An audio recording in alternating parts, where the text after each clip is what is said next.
So, staying in love is a choice. Kuendelea kupendana ni maamuzi. By the end of this video, utaelewa vitu vichache. How to build love that actually lasts. Si tu kwamba inaanza vizuri au just feels good in the beginning, but actually lasts. Na pia utaelewa kwa nini relationship nyingi huwa zinaanza vizuri, lakini huwa hazidumu. Nataka tujue pia tofauti kati ya falling in love and staying in love. Watu wengi huwa tunajua kupenda lakini hatujui namna ya kuendelea kupendana. So nataka niende kuangalia practical, ni vitu gani ambavyo tunaweza tukatumia, ni vitu gani ambavyo pia tunaweza tukaenda kufanya ili kuweza kuimarisha relationship yako leo. Welcome to my YouTube channel. This is Tujengane na Pamela. Karibuni sana. So the beginning usually mapenzi yanakuwa ya moto moto. Unaona mtu unahisi connection, unahisi kumpenda. You don't have no like actual reason why you love this particular one, but unavyokuwa unamuona moyo wako skips a bit. Una feel everything is right, like unaweza kusema kwamba huyu ndio mtu wangu, like I am so sure I am in love with this person. Lakini hapa kuna kitu cha muhimu sana nataka ujue. Hiyo feeling ya mwanzo huwa haidumu milele. So, falling in love ni kama unakuwa carried away hivi, yani ni intense, mwili unakuwa unatoa chemicals ambazo wanasayansi wanasema kwamba zinaitwa dopamine au oxytocin. Unakuwa na furaha ambayo huwezi ukaielezea, unakuwa na excitement ukisikia jina lake au ukimuona, au hata kama ukiona simu yake inakuja, unakuwa na excitement ambayo huwezi ukaielezea. Emotions are high and everything inakuwa kama ina make sense. But baada ya muda kidogo kuna expectations sasa unaanza kuziweka, kwa sababu ile feeling sasa imepungua, zile hormones kidogo zinakuwa oxytocin na dopamine you're not producing anymore. Kwa hiyo sasa unaanza kuweka expectations kwa huyo mtu, ukitaka kwamba awe hivi au afanye hivi. Unaanza kuona utofauti, na to the point most of us huwa tunasema kwamba mbona hakuwaga hivi, au mbona hafanyi vile vitu ambavyo alikuwa anafanyaga before. I thought they were different. Na ukweli ni kwamba hawajabadilika, ila walikuwa hivyo tangia mwanzo. Sema tu ni wewe ulikuwa huone hivyo vitu, hata mimi. Na kwa sababu tulikuwa carried away na emotions, tulikuwa excited na tulikuwa blinded by feelings. And this now is the turning point, kwa sababu hapo ndipo wengi huwa tunakosea, au watu huwa wanakosea, wanadhani kwamba solution ni kuachana, ni kuondoka na kuanza upya. Lakini listen carefully, kwa sababu at this point hapa sasa real love ndio huwa inaanza. Kwa sababu hapa sasa ndio unakuwa sasa unaanza work with your conscious love. Hapo ndio unakuwa sasa una decide kwamba I am going to stay in love, and you're actually going to make it work. Staying in love is not automatic.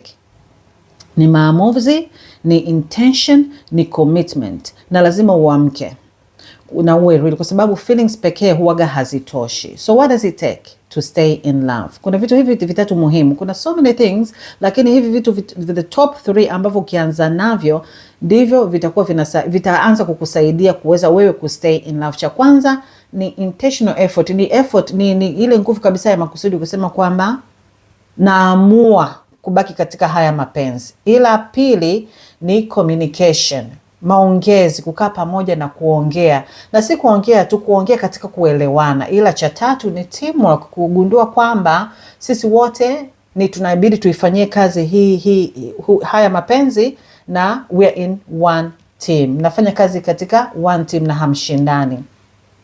Kitu the greatest thing ambacho nimekigundua katika mapenzi yangu na mume wangu ni kwamba acceptance imeplay a major role ya kufanya mapenzi yetu yawe ya kudumu, yawe na nguvu. Butterflies zitaisha kama nilivyosema, zile feelings za skip a beat, your heart is skipping a beat, ile ya ukisikia tu sauti yake unashtuka, hiyo inaisha, and it's okay, kwa sababu that's biology, that's okay, that's normal. Ila kitu ambacho kinaweza kaenda kufanya na kusaidia mapenzi yenu yaweze kuwa ya nguvu ni acceptance, ni kumaccept huyo mtu kama anavyokuja. There are so many things unakuwa uko blinded na love at the beginning, unakuwa hujaviona, ila pia sasa unavyokuwa unachagua kumpenda, kuna vitu ambavyo sasa itabidi uanze kuaccept. Weakness zake itabidi uziaccept, udhaifu wake itabidi, changamoto ambazo mnakuwa mnazipata. Acceptance ina play a major part katika relationship yenu ili iweze kuwa imara. Ila pia self awareness. Let's be honest, kwa wengi wetu waga mara nyingi tunapenda kupoint fingers. Kwamba huyu anafanya hivi, kwa nini hajafanya hivi, kafanya hivi, kakosea hapa, lakini we do not want to look at ourselves. Na ili relationship na ndoa iweze kudumu, self awareness ina play a major part katika kufanya ndoa yenu iwe nzuri. Self awareness kwa Kiswahili ni kujitambua, kujijua, kujisoma, kuangalia mimi ninafanya nini katika hii relationship ili iwe nzuri, nina contribute nini katika hii household. Na kuliko kumwangalia mwenzako zaidi, jiangalie wewe mwenyewe, ni kitu gani ambacho unaweza ukafanya ili niweze kuifanya hii relationship iwe bora. Compromise, unaweza ukafikiri kwamba there was a point of time nilikuwa naona kama ni weakness. Kwa nini ni compromise? Why should I compromise my belief or what I stand for? Lakini unapokuwa uko na mwenzako na katika ndoa, you will find compromise is a good skill ambayo itakupa understanding, ambayo itakufanya wewe uonekane uko very mature, na pia inakupa ile spirit ya kuwa na humility. So compromise ni kitu kingine kizuri zaidi ambacho kinafanya ndoa yako iwe nzuri na imara. Ila pia allow to grow together.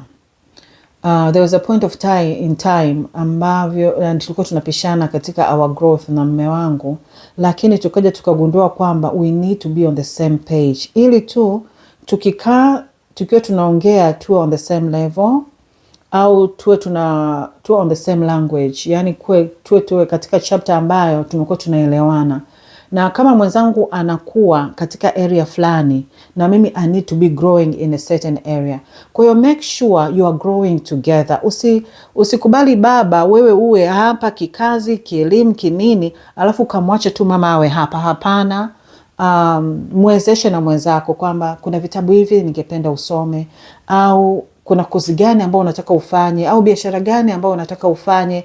You will find as you're growing together, hiyo kitu inafanya ndoa inakuwa imara zaidi, kwa sababu kila mtu anakuwa ana feel good in themselves, kwa sababu wanakuwa wana operate in their true selves, wanakuwa wanafanya kazi katika wito, katika kile kitu ambacho anakuwa ameitiwa. So grow together, na inasaidia sana ku build life together, kuangalia kwamba tunaenda wapi, what are we doing, and etc.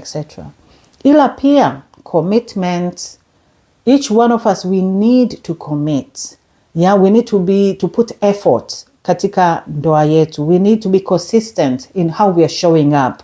Kwamba you like this, I need to be showing, for example, labda katika love languages, kwamba mke wangu anapenda niwe namletea flowers. Be consistent in that. Usilack behind. Mume wangu anapenda niwe namfanyia acts of service, labda anapenda niwe namserve chakula chake, niwe nampakulia, namwekea. Be consistent. Consistency na yani commitment inasaidia sana katika kufanya ndoa inakuwa imara. Commit yourself. Kama ni ukitoka kazini maybe 4 days a week, mke wako anapenda kukuona mapema, make that effort of committing na kusema kwamba nitakuwa narudi nyumbani mapema ili tuwe tunafanya a thing or two with my wife or kids and stuff like that. So commitment is very, very big. Ila pia this one, appreciation, kumwonyesha mwenzako shukrani, kushukuru, how do I say, yani msichukuliane poa.